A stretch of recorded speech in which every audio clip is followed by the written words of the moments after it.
Rahul was not born extraordinary. No silver spoon. No special talent that people could point at and say, he's different. He was just average. Average student. Average looks. Average marks. Average life. And yet, what hurt the most was not being average. It was being ignored. In school, teachers remembered toppers. Friends remembered the funny ones. Relatives remembered the successful ones. No one remembered Rahul. He used to sit on the last bench, staring at the clock, waiting for the bell, not because he hated studying, but because every day reminded him of one thing. No one expects anything from you. You slowly stop expecting from yourself. Rahul failed his first big exam. Not just failed, he failed badly. When the results came, his name was at the bottom. Red marks everywhere. His father didn't shout. That was worse. He just looked at the paper, sighed, and said softly, "Maybe you're not made for big things." Those words didn't sound cruel. They sounded final. That night, Rahul lay on his bed staring at the ceiling. A single question kept looping in his mind. What if they're right? College wasn't any different. Others seemed confident. They spoke fluently. They dreamed loudly. Rahul stayed quiet. Every rejection email felt personal. Every interview felt like a reminder of his worth. He tried. He really did. But trying and failing again and again slowly kills something inside you.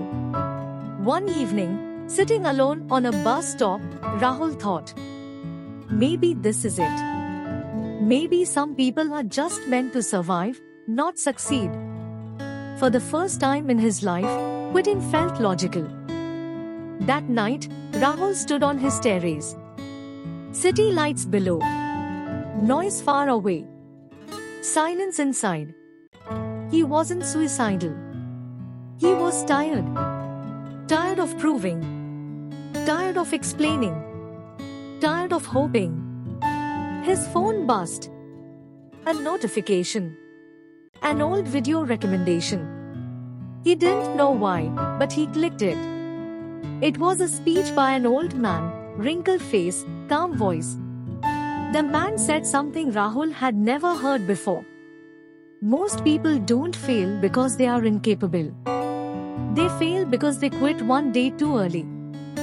Rahul froze. The man continued, "Your worst day is not proof that you can't win.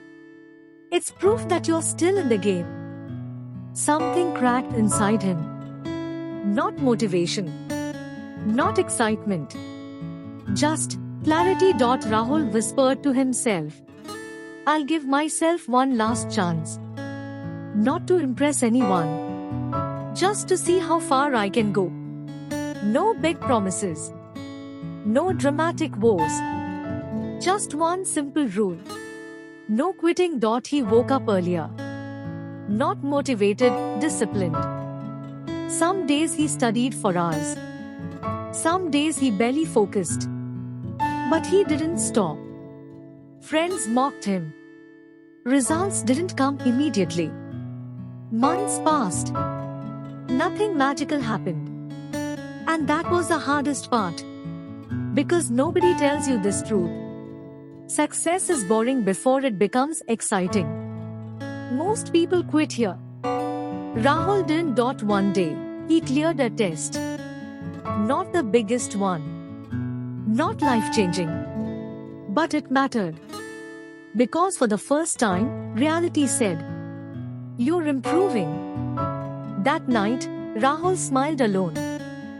Not because he won, but because he proved himself wrong. Years passed. Rahul didn't become famous overnight. He didn't go viral. He didn't become rich instantly. But he became consistent. And consistency changes people. Slowly, his confidence grew. His skills sharpened. His mindset matured. The same people who ignored him once now asked, "How did you do it?" Rahul never had a dramatic answer. He just said, "I stayed when quitting was easier." One evening, Rahul found his old result sheet. Red marks, failure, doubt. He didn't feel ashamed. He felt grateful. Because that failure didn't define him. His response to it did. Rahul realized something powerful.